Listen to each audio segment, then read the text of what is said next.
Hey everyone, today I want to talk to you about the limitations of a book buying ban. You probably remember that I've been on a book buying ban for most of this year because I wanted to reduce my TBR, which I did quite well. I'm down to 12 books now over there and I'm in the middle of 3, so I'm doing really well on reducing the TBR.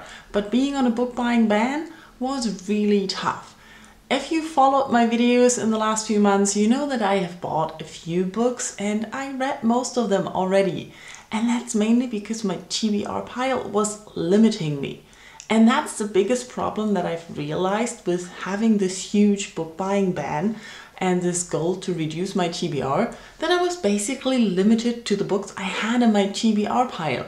And even though I want to read all of those, at the moment there are just a lot of big books in there. And in the last few months, I've had a lot of stuff going on. I couldn't really concentrate that well and I didn't have that much time. So I'm reluctant to pick up big books like The Wise Man's Fear. It's 1,000 pages and I know I just want to dive into it, but I don't have the time. The same with The Champion by Mary Lou. I'm sort of not picking it up because I'm afraid of how it might end, and also because I'm afraid I cannot put it down and I have to.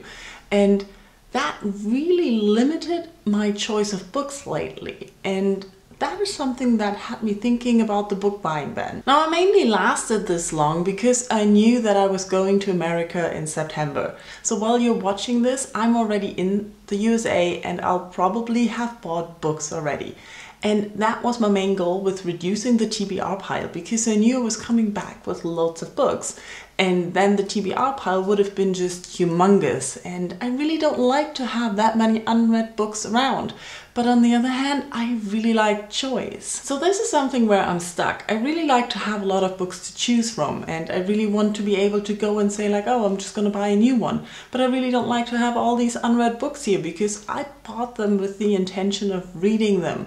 So I should do that. But then there is time and interest and books that don't strike your fancy at the moment, and it is all so annoying and limiting. So limiting, and I really don't like limitations. So I'm so happy that I can go out and buy books again. I really am looking forward to just browsing through bookstores, looking at used bookstores, new books and everything, and bookshelves and bookstores with English books. Now I know you could say I could do that here in Germany, but we really have a limited choice of English books in the bookstores. They're rather expensive in the bookstore, and the German books, they just really don't strike my fancy as much, and I hardly ever find one that I want to read. So that is something that I did not expect to happen when I went on this book buying ban.